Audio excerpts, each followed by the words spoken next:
तो कैसे आप सभी, उम्मीद कर रहा हूँ कि सब मस्त होंगे और अपनी पढ़ाई कर रहे होंगे। तो आज हम लोग क्लास 9 का मैथ फिजिक्स में चैप्टर जिसका नाम है ग्रेविटेशन, उसको स्टार्ट करने जा रहे हैं और बहुत ही अच्छे ढंग से इस चैप्टर को खत्म भी करेंगे। और इस चैप्टर को अगर मेनली बात करें जाए, चैप्टर को दो पार्ट में पढ़ना चाहिए। एक पहला पार्ट जहाँ पर मास और वेट तक की बात आती है, फिर दूसरा पार्ट इसका फ्लोटेशन, आर्किमिडीज प्रिंसिपल, बायनेंसी, बायनेंट फोर्स पर अलग से। ठीक है, तो हमारा आज का एक वीडियो, एक पार्ट 1 और पार्ट 2 दो वीडियो आएंगे जो कि आपके पहले पार्ट पर होंगे और दूसरे वीडियो आएंगे जो कि दो पार्ट्स पर अलग से होंगे। विद न्यूमेरिकल्स करेंगे, क्वेश्चंस करेंगे, एनसीईआरटी के अच्छे अच्छे क्वेश्चंस भी करेंगे। तो चलिए शुरुआत करते हैं चैप्टर की जिसका नाम है ग्रेविटेशन। क्या नाम है? ग्रेविटेशन। ठीक है, चलो बात करें बेटा अगर फिजिक्स की, तो फिजिक्स में ऐसी टोटल चार फंडामेंटल लॉज हैं या चार फंडामेंटल यूनिट्स हैं जिनके कारण का कोई पता नहीं है, जिनके बारे में मतलब कहा जाता है कि चलिए ठीक है, जिसे हम आपसे कहते हैं कि एक पॉजिटिव चार्ज है और ये एक पॉजिटिव चार्ज है। आपने सुना होगा तो पॉजिटिव चार्ज दोनों एक दूसरे के पास जाते हैं तो एक दूसरे को रिपल करते हैं। क्या करते हैं? रिपल करते हैं। लेकिन क्यों करते हैं, क्या कारण है? तो इसे ग्रेविटेशन फोर्स, ये पेन है, ये वाली ये मार्कर है, मार्कर को नीचे अर्थ घसीट रही है। तो क्यों घसीट रही है, क्या कारण है, ऐसा क्या है? तो ऐसे क्वांटिटीज जिनके कारण के बारे में कोई कुछ पता नहीं है, लोगों की अलग अलग थ्योरीज हैं, अलग अलग मनगणनाएं हैं लोगों की इस पर, इनको एक परफेक्ट थ्योरी, कोई एक परफेक्ट चीज ये नहीं बताती है कि आखिरकार इसके पीछे का रीजन क्या है। तो उसको कहते हैं फंडामेंटल क्वांटिटीज। ऐसे टोटल मिला के चार है। तो उसमें से एक अपने पास है ग्रेविटेशन, जो भी एक वो क्वांटिटी है इसके पीछे कारण नहीं पता, बस लगती। तो हम आपसे पूछे फंडामेंटल मतलब ग्रेविटेशन क्या है, तो आप क्या कहेंगे? ग्रेविटेशन सर क्या है? अगर हम आपको बताऊं ग्रेविटेशन क्या है, सिंपल सी भाषा में हम लोग समझे तो ग्रेविटेशन एक वो फोर्स है बेटा, एक वो हिडन फोर्स है कि वो फोर्स है जो किसी दो ऑब्जेक्ट के बीच में लगती है। जैसे इन दोनों मार्कर के बीच में लग रही होगी, इस मार्कर और मेरे बीच में लग रही होगी, मेरे और अर्थ के बीच में लग रही होगी, या कोई एक व्यक्ति है जो कि यहाँ पर है और एक व्यक्ति है जो कि यहाँ पर है, इन दोनों के बीच में लग रही होगी, या एक यहाँ पर बाई चांस बुर्ज खलीफा है, अब बुर्ज खलीफा में कोई इंसान अंदर बैठा हुआ है तो इन दोनों के बीच में भी एक फोर्स लग रही होगी। अब बात आती है सर अगर इन दोनों के बीच में एक फोर्स लग रही है, दोनों एक दूसरे के पास क्यों नहीं आ रहे, दूसरे से दूर क्यों? तो अभी हम थोड़ी देर बाद चीज पकड़ेंगे कि जो ग्रेविटेशन फोर्स है और जो फंडामेंटल फोर्सेज है, जो आपको तुमने चार फोर्सेज बताई, फंडामेंटल फोर्स चार फोर्सेज बताई जिनके पीछे कोई कारण नहीं होता है, उनमें से सबसे वीक फोर्स मानी जाती है ग्रेविटेशन फोर्स। यहां तक कहानी आपको क्लियर है? तो ग्रेविटेशन फोर्स क्या है? जो किसी दो ऑब्जेक्ट के बीच में लगेगी। पूरे यूनिवर्स में किसी दो ऑब्जेक्ट के बीच में अगर कोई फोर्स लग रही है तो उसको हम कहते हैं ग्रेविटेशन फोर्स। क्या कहते हैं? Gravitation force. आइए हम लोग लिखते हैं इस चैप्टर में पहला अपना टॉपिक, इसका नाम है ग्रेविटेशन फोर्स। क्या नाम है? Gravitational force. तो लिखेंगे द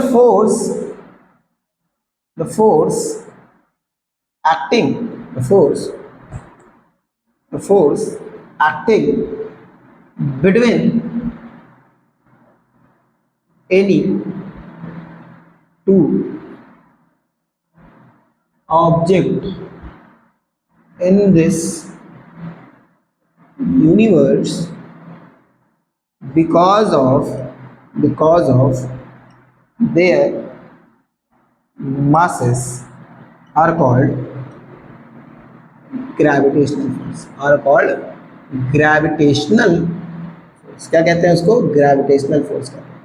ठीक है, ऐसी फोर्स जो किसी दो ऑब्जेक्ट के बीच में लगती है। क्यों लगती है? क्योंकि उनके मास के कारण, उनकी बॉडी के उनके मास के कारण अगर किसी दो ऑब्जेक्ट के बीच में कोई एक फोर्स लगती है, जो फोर्स लगती है उसको हम क्या कहते हैं बेटा? ग्रेविटेशनल फोर्स कहते हैं। क्या कहते हैं? ग्रेविटेशनल फोर्स कहते हैं। ठीक है, एग्जाम्पल की बात करें, एग्जाम्पल बहुत कुछ ले सकते हैं। द अट्रैक्शन फोर्स, यस पहले पूरी बात लिख देते हैं, पहली बार में बात करें। Attraction between sun and earth और सन के बीच का, या अट्रैक्शन बिटवीन, या force of attraction between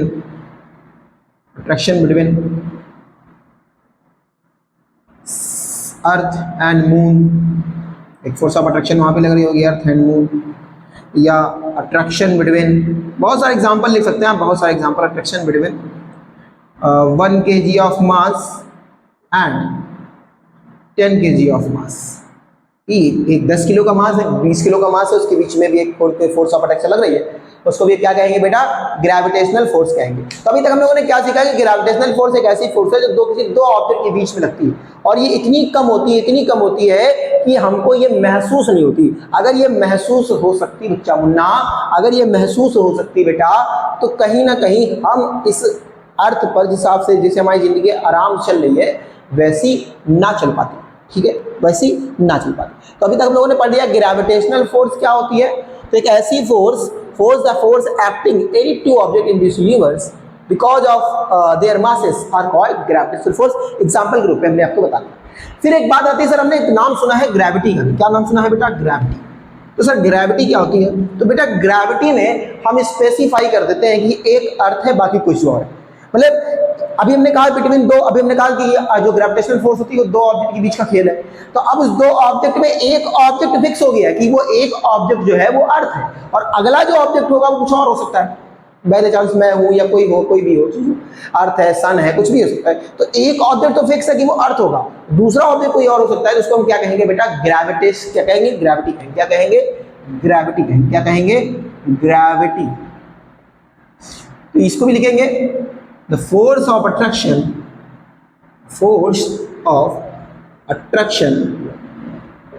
between earth and any other object is called gravity, क्या कहेंगे? ग्रेविटी। अंडरलाइन का शब्द क्या है? अर्थ। ये अर्थ और दुनिया के किसी भी ऑब्जेक्ट, अदर ऑब्जेक्ट के बीच में जो फोर्स लग रही होती है इसको कहेंगे हम ग्रेविटी। इसे एग्जांपल के रूप में बात कर लें, the force of attraction between earth and sun, किसके बीच की? अर्थ और सन के बीच की।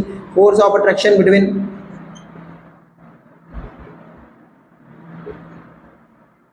अर्थ and moon,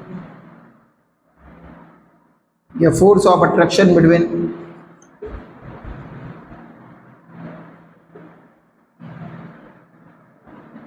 earth and car, कुछ भी लिख सकते हैं आप अपने मंजिल के बीच।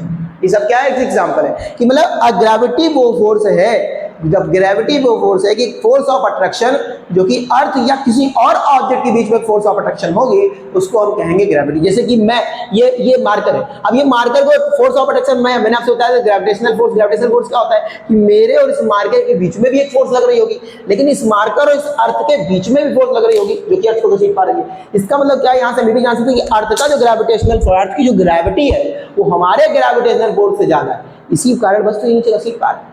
समझ पा रहे हैं मेरी बात को? तो ये क्या है? ग्रेविटी। क्या कहते हैं इसको? ग्रेविटी। हम आप आगे पढ़ते हैं कि आखिरकार ग्रेविटी और ग्रेविटेशनल ये दोनों अलग अलग चीजें हैं, इनका रिलेशन कैसे बनेगा, एक दूसरे को समझ के कैसे पढ़ेंगे, ये कैसे रिलेशन बनेगा। तो आइए, तो अगली हेडिंग लगाएंगे यूनिवर्सल लॉ ऑफ ग्रेविटेशन। क्या लगाएंगे बेटा? Universal law of gravitation. Universal law of gravitation, या इसको हम लोग, क्योंकि न्यूटन चाचा ने दिया है इसको तो लिखते हैं, क्योंकि न्यूटन ने इसका डिस्कवर करा, इसकी खोज न्यूटन ने करी थी। खोज क्या कहते हैं? एक प्रकार के इसको न्यूटन ने पहली बार पाया था, तो न्यूटन्स लॉ ऑफ ग्रेविटेशन भी कहते हैं इसको, न्यूटन्स लॉ ऑफ ग्रेविटेशन। चाहे आपको लॉ ऑफ ग्रेविटेशन बोले या न्यूटन्स लॉ ऑफ ग्रेविटेशन बोले, दोनों बात सेम है। समझ गए मेरी बात को? चलो तो आगे पढ़िए। यूनिवर्सल लॉ ऑफ ग्रेविटेशन क्या कहता है? न्यूटन ने क्या बताया था कि मानिए अगर आपके पास दो ऑब्जेक्ट हैं, ये दो ऑब्जेक्ट हैं, एक का मास है m1 और एक का मास है m2, इनके सेंटर से ये बीच की एक दूरी, ये है डिस्टेंस, ठीक है, डिस्टेंस। इनके सेंटर के बीच की एक दूरी है और इनके बीच में एक फोर्स ऑफ अट्रैक्शन लग रहा है उसकी। तो न्यूटन ने क्या कहा था? अकॉर्डिंग टू दिस लॉ, इस लॉ के अकॉर्डिंग न्यूटन ने क्या कहा था कि जब फोर्स ऑफ अट्रैक्शन होती है, the force of attraction between two object between two object is directly proportional to product, पहले डायरेक्टली प्रोपोर्शनल टू यहाँ पे लिख देंगे product of their masses, second and inversely proportional to square distance between them, उनके बीच की जो दूरी होती है उसके स्क्वायर के। समझ सकते हैं, जैसे मान लीजिए दो मैग्नेट पास में रखे हैं, तो मैग्नेट पास में रखे हैं, पास में जितनी ज्यादा पास में आते जाएंगे फोर्स ऑफ अट्रैक्शन बढ़ती जाएगी, कि जितनी ज्यादा दूर जाते जाएंगे फोर्स ऑफ अट्रैक्शन कम होती जाएगी। आप समझ भी सकते हैं कि जितनी ज्यादा पास लाते जाएंगे फोर्स ऑफ अट्रैक्शन बढ़ती जाएगी, जितनी ज्यादा दूर लेते जाएंगे फोर्स ऑफ अट्रैक्शन क्या होती जाएगी, तो चार्ज कम होती जाएगी। क्या होती जाएगी? कम। तो हमने न्यूटन ने क्या कहा था कि एफ डायरेक्टली प्रोपोर्शनल होगी प्रोडक्ट ऑफ देयर मासेस की, इक्वेशन नंबर फर्स्ट लगा देंगे। इनवर्सली प्रोपोर्शनल होगी स्क्वायर डिस्टेंस बिटवीन देम के, इसका लगा दिया सेकंड। अब इनको कंबाइन करेंगे, कंबाइन कर रहे हैं, combining first and second, first और सेकंड को जब कंबाइन कर रहे हैं मुन्ना, तो फर्स्ट और सेकंड को कंबाइन करें तो क्या लिखेगा, force directly proportional to m1 m2 and divided by d square. यहां से हम यहां से लिख सकते हैं क्या कि फोर्स डायरेक्टली प्रोपोर्शनल है किसके, m1 और m2 के d स्क्वायर के। अब प्रोपोर्शनलिटी का साइन हटता है तो एक कांस्टेंट आता है, फिजिक्स का नियम है। तो यहां पर एक कांस्टेंट आता है जिसका नाम होता है कैपिटल जी। क्या नाम होता है? Capital G. और ये जो कांस्टेंट है, इस कांस्टेंट पर पूरी कहानी है। इसे कहते हैं यूनिवर्सल कांस्टेंट। क्या कहते हैं? यूनिवर्सल। फिजिक्स में ऐसे बहुत सारे कांस्टेंट हैं जो चेंज होते रहते हैं, दर दर पर चेंज होते रहते हैं, लेकिन ये ऐसा कांस्टेंट जो यूनिवर्सल कांस्टेंट, चाहे यहाँ पर नापे, अर्थ में नापे, कहीं और जाएंगे, हर जगह क्या रहने वाला है, इसकी वैल्यू फिक्स रहने वाली है। क्या है? Universal constant. समझ पा रहे हैं मेरी बात को? चल क्या कहेंगे इसको? Universal constant. क्या कहा था न्यूटन के अकॉर्डिंग दिस लॉ कि जो फोर्स ऑफ अट्रैक्शन बिटवीन दो ऑब्जेक्ट के बीच का जो फोर्स ऑफ अट्रैक्शन होगा वो डायरेक्टली प्रोपोर्शनल होगा product of their masses and inversely proportional होगा स्क्वायर डिस्टेंस बिटवीन देम के। अगर हम इसको और आगे पढ़ें, इसको हम यहां पर मैं रफ कर दे रहा हूं।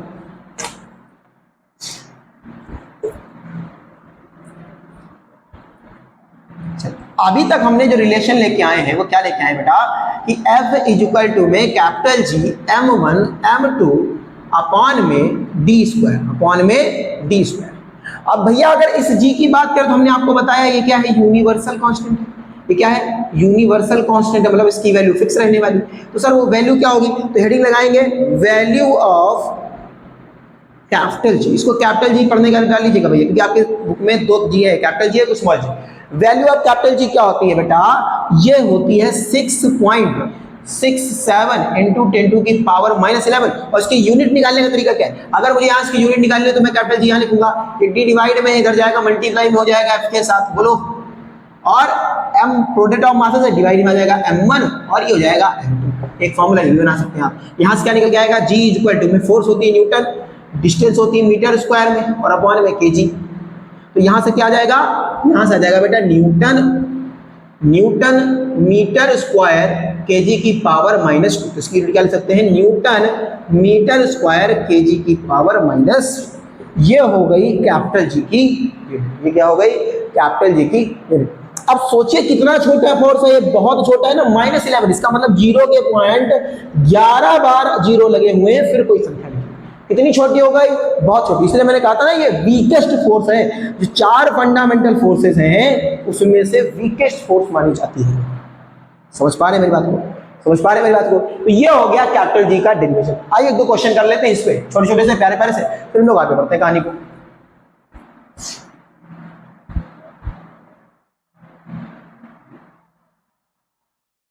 चलिए, तो कहानी क्या है? पहली कहानी है, जैसे लिखा कहा गया है, कह रहा कि find force of attraction, find the force of attraction between 2 kg of mass and 5 kg of mass the distance between them is 1 kilometre, is 1 kilometre. क्या कह रहा है कि find the force of attraction between 2 kg mass and 5 kg mass, the distance between them is 1 kilometre. तो हम लोगों ने क्या सीखा भैया, अभी हम लोगों ने कहा था सर F बराबर होता है कैपिटल G और m1 m2 अपॉन में d स्क्वायर डिस्टेंस। सर यहाँ पर मुझे m1 कितना दे रखा है सर 1 kg दे रखा है, सर m2 कितना दे रखा है सर 5 kg दे रखा है, ठीक है सर। और सर डिस्टेंस कितनी दे रखी है 1 किलोमीटर दे रखी है। सर मुझे याद आ रहा है कि मैंने इसकी जो यूनिट पढ़ी थी वो पढ़ी थी 6.6 × 10 की power -11 newton metre square K G की पावर में। यहाँ पे मीटर था सर, क्या था मीटर, इसको मीटर में चेंज करेंगे तो इसको लिख लेंगे 1000 मीटर। यहाँ पे यूनिट का ध्यान रखें। अब मैं फोर्स लिखूंगा, फोर्स बराबर कैपिटल जी की वैल्यू हम लोगों ने फिक्स खाई थी कि यूनिवर्सल कांस्टेंट है। m1 अपने पास है 2 kg मतलब 2 हो गया और m2 है अपने पास 5 और डिवाइडेड बाय d स्क्वायर, इसका मतलब 1000 का स्क्वायर।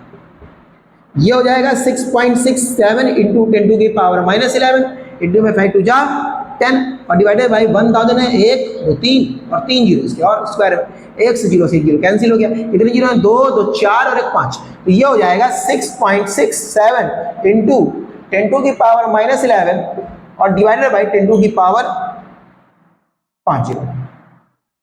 ये ऊपर जाएगा प्लस का ऊपर जाएगा माइनस का हो जाएगा, तो हो जाएगा 6.67 × 10 की पावर -60 न्यूटन, सॉरी हाँ फोर्स क्या है तो फोर्स हो जाएगी न्यूटन। समझ पा रहे? तो कितनी छोटी फोर्स आई है, बहुत ज्यादा छोटी आई है, बहुत ज्यादा छोटी है। कितनी आई है, बहुत ज्यादा छोटी आई थी, ठीक है। आई एक क्वेश्चन और करते हैं इसमें, बढ़िया सा प्यारा सा नन्ना सा मुन्ना सा।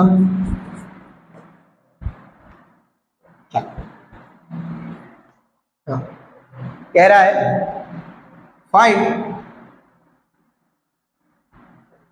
The distance between two masses of 1 kg and 20 kg if force of attraction between them is 6.67 × 10 की पावर -14 न्यूटन। क्या कह रहा है, डिस्टेंस फाइंड करनी है दो मासेस की। पिछली बार क्वेश्चन में फोर्स कहा था, इस बार तो हमको क्या क्या दे रखा है गिवन लिख लेते हैं। तो अपने पास गिवन में क्या क्या दे रखा है मुन्ना, गिवन में अपने पास सर दे रखा है m1 दे रखा है सर 1 kg का, m2 दे रखा है सर अपने पास 20 kg का, सर फोर्स ऑफ अट्रैक्शन भी दे रखी है इस बार 6.67 × 10 की पावर -14 न्यूटन को दे रखी है। और सर क्या दे रखा है, ग्रेविटेशनल कांस्टेंट को पता ही होता है सर 6.67 × 10 की पावर -11 न्यूटन है। फोर्स ऑफ अट्रैक्शन का फॉर्मूला क्या होता है, F = में G m1 m2 अपॉन में d स्क्वायर। सर यहाँ से अगर मैं d स्क्वायर को इधर ले जाऊंगा तो d स्क्वायर बराबर निकल आएगा G m1 m2 अपॉन में F, सर निकल आएगा। सर यहाँ से निकालेंगे तो G की वैल्यू 6.67 × में 10 की पावर -11 और m1 कितना दे रखा है सर 1 दे रखा है, m2 दे रखा है 20 और डिवाइडेड बाय हो जाएगा 6.67 × 10 की पावर -14। 6.67 से 6.67 कैंसिल और ये हो जाएगा 20। तो यहाँ पे मैं इसको कैसे लिखूंगा, यहाँ लिख देते हैं। तो ये हो जाएगा 6.6 सही तो कैंसिल हो गया था। तो यहाँ बचेगा 10 की पावर -11 × में 20 और डिवाइडेड बाय 10 की पावर -14। अब -14 है पावर ऊपर चली जाएगी प्लस की 14 हो जाएगी। तो यहाँ के बाद यहाँ लिख रहे हैं, देखिएगा 10 की पावर यहाँ पर हो जाएगी -11 × में 10 की पावर 14 × में 20 और ये चल रहा है d स्क्वायर के बराबर। तो ये d स्क्वायर बराबर कितना आ जाएगा, यहाँ पर से पावर फर्स्ट हो जाएगी 10 की पावर 3 × में 20। 10 की पावर 3 का मतलब क्या होता है, 10 की पावर 3 का मतलब होता है 1 2 3 और 3 जीरो और × में 20। तो ये हो जाएगा अपने पास 20,000। अब 20,000 किसका स्क्वायर है, तो इसको किसी का नहीं याद आ रहा है तो आंसर अंडर रूट में लगा के चले आइए। समझ पा रहे हैं, इसका अंडर रूट सॉल्व कर लीजिएगा, जो भी आंसर आएगा भाई। और आंसर किसमें होगा भैया, मीटर में। किसमें होगा, मीटर। तो मेरा मतलब था कि क्वेश्चन को तरीके से दो तरीके से पूछा जा सकता है। समझ पा रहे हैं मेरी बात को। जब आप 11th में आएंगे तो आपको इस कैपिटल जी की वैल्यू भी निकालने को कभी कभी निकालने को बोलेगा क्वेश्चन, लेकिन वो 11th का टॉपिक है, हम लोग 9th में नहीं पढ़ रहे।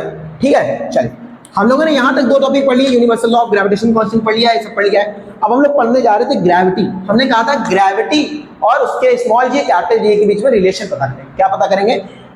यहाँ पे लगाएंगे रिलेशन। वो रिलेशन नहीं जो तुम्हारा और शिवानी का है, वो रिलेशन नहीं बेटा, relation between small G and capital G. Small G और कैपिटल जी के बीच में रिलेशन पता है। हमको पता है, मुन्ना भी थोड़ी देर पहले पढ़ा है कि F इज इक्वल टू में capital G m1 m2 upon में d स्क्वायर आता है। We know that F is equal to G m1 m2 upon d square, and we also know that F is equal to में mg. We know that also. Yes. Question number 2. If we are talking about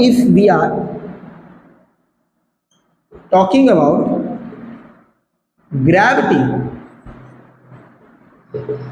तो it should gravity. So one object should be earth. क्या होनी चाहिए? अर्थ होनी चाहिए। तो मान लीजिए अर्थ है, ये क्या है? ये अर्थ है, और अर्थ का मास हम लोग लेते करते हैं m। अब अर्थ पर कोई ऑब्जेक्ट ये रखा हुआ है, तो हम अर्थ के मास किसका m ही लेट कर लिया। तो अर्थ पर कोई ऑब्जेक्ट रखा होगा तो कहीं ना कहीं वो रेडियस के बराबर ही तो होगा। जैसे मान लीजिए हम आपसे कहें कि ये अब एक बहुत बड़ा गोला बनाते, बहुत बड़ा गोला, तो इसके ऊपर अगर यहाँ पर तो हम इसको निगलेक्ट करके मानेंगे ना, इतनी डिस्टेंस कौन ही लेगा? मैं बोले ना भैया, तो अर्थ तो वैसे भी बहुत बड़ी है, तो अर्थ के अगर कोई अर्थ के सरफेस पर कोई चीज रखी हुई है, अर्थ के सरफेस पर कोई चीज रखी हुई, तो कहीं ना कहीं सेंटर से जो उसकी डिस्टेंस होगी वो अर्थ की रेडियस ही तो होगी। तो हमने क्या बोला इसको? आर बोला। क्या बोला? आर। यहां से हमारे पास फॉर्मूला बन के आएगा F इज इक्वल टू में G, m मतलब मास ऑफ अर्थ और m मतलब मास ऑफ ऑब्जेक्ट, और अपॉन में आर ई स्क्वायर आएगा। आर ई क्यों आएगा? क्योंकि रेडियस ऑफ अर्थ के बराबर की डिस्टेंस, रेडियस ऑफ अर्थ बराबर। समझ पा रहे मेरी बात को? अब F इक्वल टू में हमने mg पढ़ा है, तो mg बराबर हो जाएगा g me अपॉन में m अपॉन में आर ई स्क्वायर। तो m से m कैंसिल हो गया, तो यहां से क्या आ गया मुन्ना? यहां से आ गया सर स्मॉल g बराबर capital G me upon R E square. Sir ये क्या हो गया? सर ये तो कुछ और कह रहा है फार्मूला। इसका मतलब सर ये फार्मूला क्या कह रहा है? ये फार्मूला ये कह रहा है कि सर जो ग्रेविटी होती है वो ऑब्जेक्ट के मास पर डिपेंड ही नहीं करती। क्या बात कर रहे हैं? ग्रेविटी जो होती है वो ऑब्जेक्ट के मास पर डिपेंड नहीं करती। सर ये तो बहुत बड़ी बात है। तो हम लोग तो आज तक जानते हैं सर, अगर ये 5 किलो का है, ये 2 किलो का है, दोनों के साथ छोड़ेंगे सर तो पहले 5 किलो लाएगा फिर 2 किलो लाएगा। सर ये तो आप अलग बात बता रहे हैं। बेटा मैं बात कर रहा हूं ये पॉसिबल है वैक्यूम पे। किसके पॉसिबल है? वैक्यूम पे। यहां पर आपके पास वैक्यूम नहीं है, यहां पर एटमॉस्फेरिक प्रेशर है, बहुत सारे प्रेशर है। तो यहां पर नोट कर लीजिएगा यहां पर कि जो ग्रेविटी होती है does not depend on mass of object. Object के मास पर डिपेंड नहीं करती, बट हाँ it depends, second point, it depends distance between.